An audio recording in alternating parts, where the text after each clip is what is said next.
Welcome back to Tinygrams Games, and I'm here with another Star Wars Destiny video.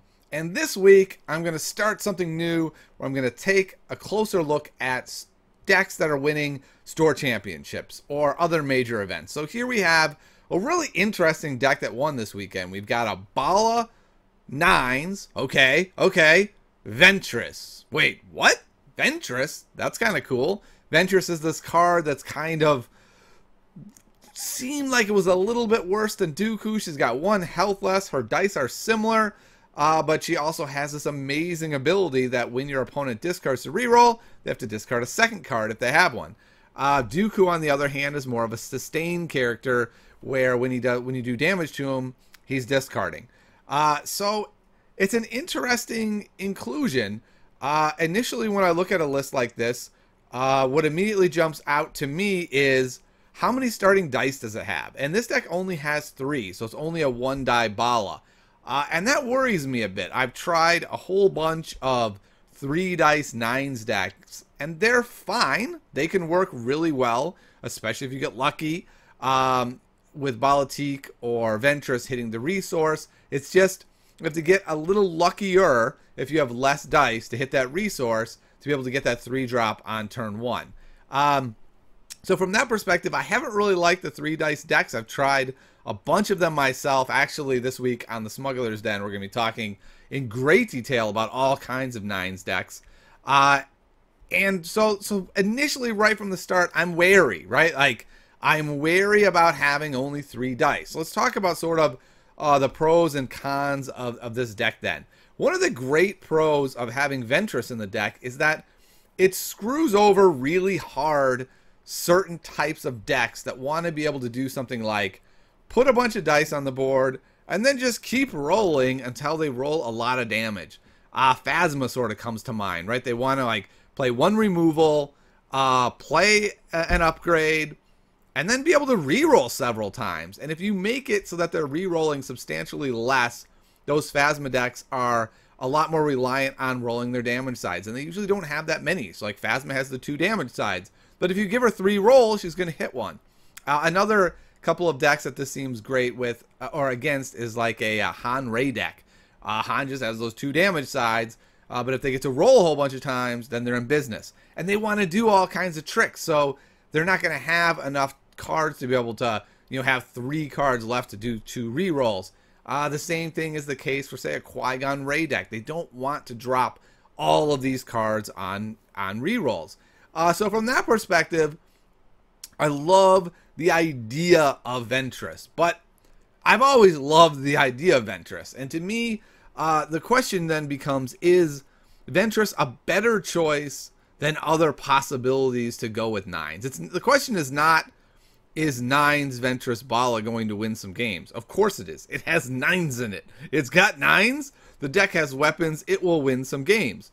And so the question for me is this, the best iteration or even a top 3 or 4 iteration of 9s? And I tend to think not. The character suite itself. I think we can do a lot better getting 4 dice. If we want to have more of a sustain, which is what Ventress is giving us, I think just going 2 dice Dooku, 2 dice 9s is going to be better. We get that 4 resources. The health is about the same. We're at 21 as opposed to, let's see, 17, 28, but that 21 is really quite a bit more. It's more like 26, so we're about the same there.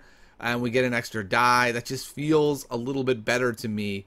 And then, of course, stuff like Fun Car, which gives you way more health and still 4 dice. I think those are the kind of decks that I prefer, getting that extra die. But let's take a look at the list itself and see how the list works. So my first question would be then, okay, if you're only going with 3 dice, how are we making up this resource disparity that we're getting? First question, logistics. Boom, logistics is there. We're on our way.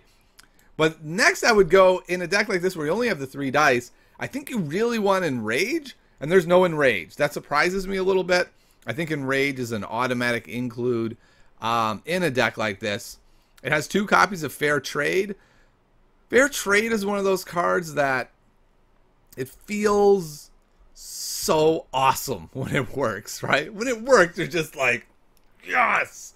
But it's so situational, and I don't know. I don't know if 2 is reliable, right? Like, I think it's fine to include it. It's a chance to get more resources. But for me, if I'm choosing between it and Enrage, I think I'm taking Enrage just to get the guaranteed resources.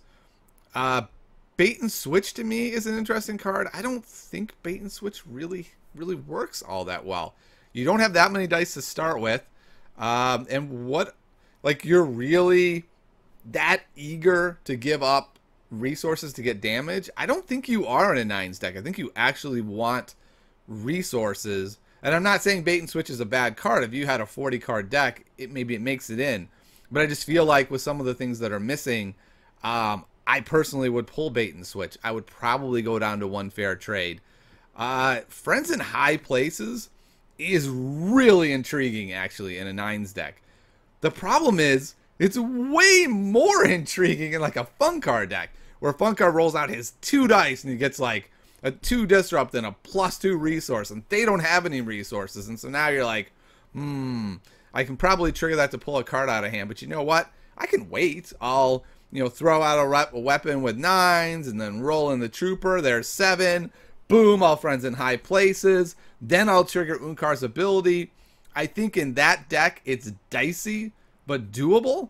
But in a deck that starts with only 3 dice, I feel like Friends in High Places is incredibly situational. Yeah, I'm sure there's a moment or two where you get it and you go, Tiny, you are an idiot. Friends in High Places is the best card. Did you see that one spot where it went wild? And you're like, yeah, dude, that was amazing. But I think overall, that's a really weak choice. Especially with Fair Trade and Bait and Switch, we now have 6 cards that are incredibly situational and may do nothing. I played a couple of games with the deck, and I had one hand that was 2 Friends in High Places, 2 Fair Trades, no way to use any of them. Plus, with Fair Trade, you're not rolling that many dice to begin with. So are you really going to hit that resource? So it's having all those situational cards is really dicey. And then you throw in Feel Your Anger, which is a very situational removal. You're up to 8 highly situational cards.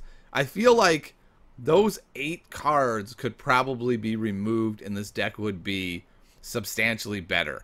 I'm not sure if you want to put 1 Electroshock in. Ball's a pretty big target, but you gotta kill 9s. And I feel like Ventress is just kind of sitting there like, who are you gonna kill after you kill 9s? Are you gonna kill me or Bala? And that's probably my favorite thing about the deck, is that it continues putting this awful choice on your opponent. They're like, I guess I kill Bala, but Ventress is so freaking annoying. And that's really, I think, what makes this deck so strong, is that no one's really played against Ventress. So the first couple Ventress decks that are actually decent, and by the way, anything with 9s is decent, is going to be pretty strong. All right, so I feel like there's about 8 cards there that probably come out, which is good because we're a little light on upgrades. And there's no Boundless Ambition, which is bonkers crazy to me. Like, if you are running blue with 9s, the whole point in doing that is to be able to Boundless. When they claim, you Boundless and you go bananas and you do all kinds of stuff to them. So not having Boundless is really weird to me. Looking at the weapons, another strange choice for me personally is not having Holdout Blasters. I realize they are low impact, but you can still roll out Bala. Maybe he hits his one side, then you roll out the Holdout with its ambush, and then if it hits the +2, you just resolve them together. Then you can immediately override if you need to. It has redeploy. You're a 3-character deck. I just feel like if you're running 3 characters and a 9s deck, I think you just want Holdout Blaster. I know it's a range die and it's kind of a pain, and it's got the plus side. It's got a pay side. It's not always rolling in and getting you something. But worst case, you roll it in, and then he doesn't like you. Like, it has value, I think, even despite that problem. And I'm not saying this deck's weapon suite is wrong. I'm just saying I think you find room for holdout in addition. I like the idea of the gaffy stick in this particular list. I think it's very interesting. Having redeploy is very strong. It can do quite a bit of things. Another really interesting situation with this deck is no salvage stands. Like, if you're gonna play fair trade, salvage stand kind of feels like it goes with that, because that means you think you're hitting resources. Now, yes, when you hit that resource, you don't want to salvage stand them and then fair trade. So maybe from that perspective, this person is thinking that doesn't go together. But for me, it's the opposite. It's like you're rarely going to have fair trade. You're rarely going to have that moment where it works.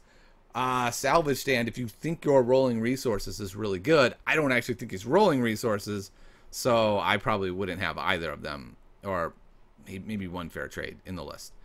All right, so back to the weapons. I think the weapon suite is fine. I would probably throw in 2 holdout blasters. That would probably be my answer there. So if I was changing this list, leaving the character suite as is, I think I would put in 2 holdout blasters, 2 enrages, 2 boundless ambition. That's 6 cards. We can cut the 2 friends in high places very happily. I think we can cut the bait and switches. I think we can cut 1 fair trade. We got 1 slot left. I say probably ditch a Feel Your Anger. You know what? There's no flank either. Cut the other Feel Your Anger, throw in a flank. There we go.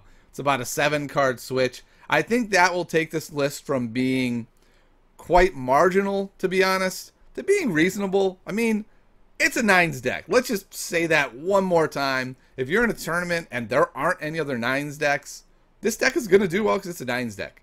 But I really think if you are yourself thinking like, whoa, Ventress is a thing now, I'm not sure she is. And if she is, though, I think you want to make some changes to this particular list. So, like I said, I played a couple of games with it. I was not all that impressed with it. My opponent did have a list where he didn't need to reroll that much. And so that definitely changes the situation. They had a 3PO out. They were able to do a bunch of tricks with 3PO. Other dice that they didn't care as much what sides they were on, trying to mill with patience and this sort of stuff. So, in the end, I think the deck would have a greater impact against decks, like I was talking about already, that really do need to reroll. So from that perspective, I see what this person's doing. I can see how a deck like this would be successful. My final verdict is, it's a fine deck. It's a 9s deck. I wouldn't bring it to Gen Con if you're trying to win. But, you know, certainly have some fun with it. Make some changes to that event suite. I think it needs an overhaul. And I'll see you next time on Tiny Grams Games.